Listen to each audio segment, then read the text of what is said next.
అందరికీ ఇన్వెస్టర్స్కి మళ్ళీ ఒక ట్విస్ట్. ఇరాన్ నిన్న అనౌన్స్ చేసింది స్ట్రెయిట్ ఆఫ్ హార్మస్ని ఓపెన్ చేస్తారని.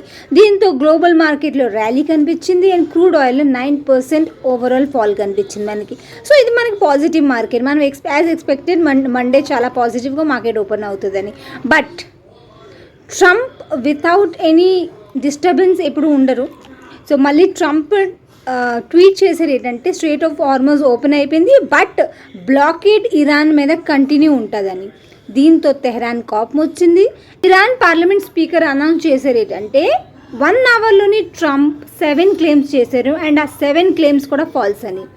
ఒకవేళ బ్లాకేడ్ కానీ కంటిన్యూ చేస్తే వాళ్ళు పర్మనెంట్గా స్ట్రెయిట్ ఆఫ్ హార్మోస్ని క్లోజ్ చేసేస్తారంట.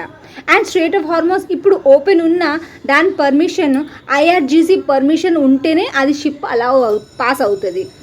అండ్ ఈ బ్లాకేడ్ కానీ కంటిన్యూ చేస్తే Trump permanently strait of Hormuz close అయిపోతుంది. సో ఇప్పుడు న్యూస్ ఎలా ఉందంటే 1 ట్వీట్తో మార్కెట్ ఎస్కలేట్ అవుతుంది, 1 ట్వీట్తో మార్కెట్ డీఎస్కలేట్ అవుతుంది.